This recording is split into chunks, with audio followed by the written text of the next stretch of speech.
novo tempo, apesar dos castigos, de toda fadiga. Olá, crianças, famílias, adolescentes. É com muita alegria que nós estamos aqui nesse momento e com muita esperança para apresentar a vocês o novo formato de Fazermos Educação em Oeiras. Um formato onde a gente conta com todo o empenho das famílias e com toda a dedicação de vocês para espalharmos o saber pelo ar. No novo tempo, apesar... Olá, galerinha! Sejam todos bem-vindos ao nosso programa Espalhando Saberes de Geografia. Eu sou o professor Robson Carlos, Geografia do 6º ano, e é um prazer estar com vocês aqui, dando início aos nossos estudos, ok? Galerinha, vamos falar de um assunto que é muito pertinente no momento, que é ainda sobre a pandemia do coronavírus. Para começar, vamos falar sobre as transformações dos espaços durante o isolamento social. Essa é a aula 1, Paisagem, Espaço e Lugar. Como eu já falei para vocês, professor Robson Carlos, disciplina de Geografia do 6º ano. Para começar, galerinha, queria falar com vocês sobre como surgiu o coronavírus, né? Como se deu a propagação da Covid-19 pelo mundo. Como vocês bem sabem, né, o vírus surgiu lá na Ásia, mais precisamente na cidade de Wuhan, e ela se espalhou para todos os continentes. Oceania, a própria Ásia, a Europa e a América do Norte, América Central e América do Sul. Na Europa, ela foi um dos primeiros, fora a Ásia, a Europa foi um dos primeiros epicentros, principalmente o país da Itália, né, onde teve muitos casos, né, e o vírus ainda continuou se propagando, indo para a América do Norte, para a América, chegando nos Estados Unidos, sendo o segundo centro da pandemia no mundo, e daí por diante. Como vocês bem sabem, o vírus também chegou aqui à América do Sul, principalmente ao nosso país, o Brasil.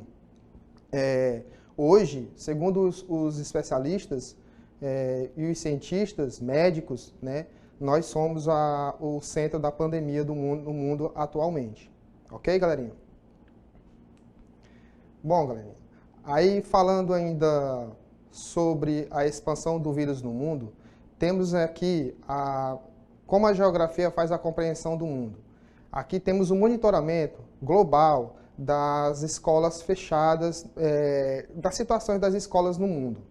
Temos aqui, por exemplo, como vocês podem ver aí no mapa, a legenda em rosa, que são os países que têm as escolas parcialmente abertas. Em roxo, temos os países com as escolas fechadas. E em azul, as escolas abertas. Isso é uma fonte, essa pesquisa foi feita por uma fonte da Unesco, né? E aí vocês têm vocês podem ter aí um panorama de que esse problema das escolas fechadas hoje aqui no Brasil, esse distanciamento social que estamos vivendo, também está acontecendo no mundo inteiro, né? E vocês podem estar me perguntando, mas professor, ainda, mesmo com a pandemia, ainda tem escolas abertas? Sim, se vocês analisarem no mapa, vocês vão ver que esses países que estão em azul, com as escolas sinalizando como escolas abertas, são países que são isolados, são países que têm uma dificuldade, não tem muito acesso de pessoas, são ilhas, né? Então, assim, esses países, e alguns ali na Europa, por eles terem começado um protocolo mais cedo do que a gente. Mas como vocês podem observar, a maioria dos países no mundo estão em roxo, né, que sinalizam que são escolas fechadas. Ok, galerinha? Bom, no próximo slide, vocês podem ver aqui onde a pandemia avança e recua no mundo. Essa é a variação do número de casos da Covid-19 no período de 2 semanas em relação aos 14 dias anteriores.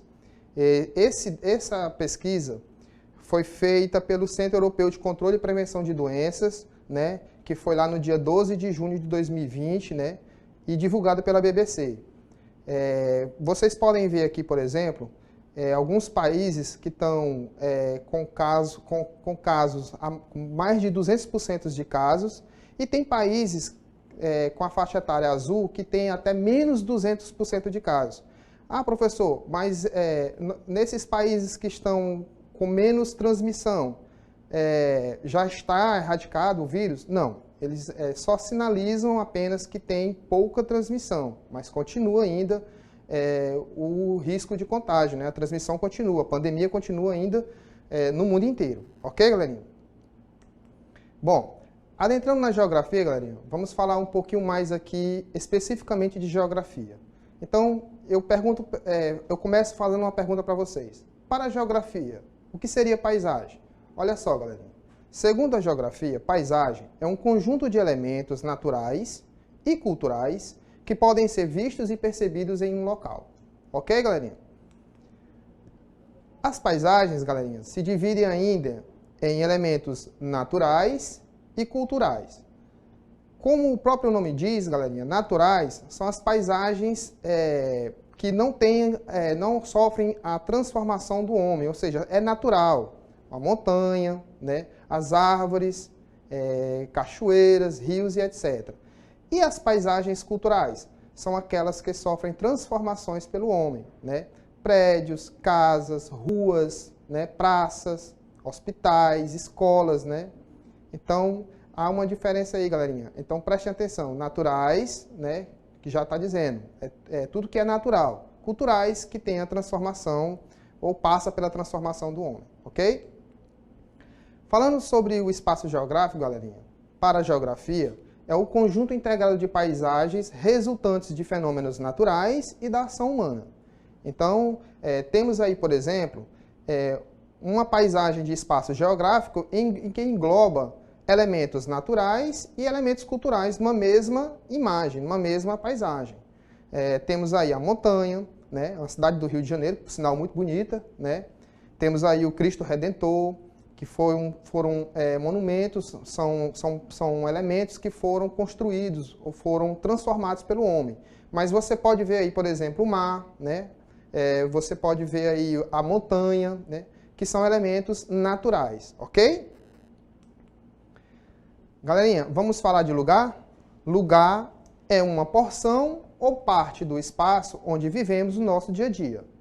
Então, especificamente, galerinha, temos alguns lugares. Por exemplo, a escola é um lugar, a casa, sua casa, né? A nossa casa é um lugar específico, uma praça, um lugar de recreio, de brincar. Entenderam, galerinha? Lugar são lugares específicos, tá ok?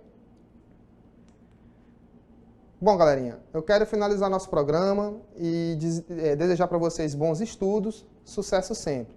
Eu quero finalizar esse programa falando para vocês sobre um pensamento de Fernando Pessoa, que diz tudo sobre o momento em que a gente está vivendo. Diz assim, galerinha: tenho em mim todos os sonhos do mundo. Tudo vale a pena quando a alma não é pequena.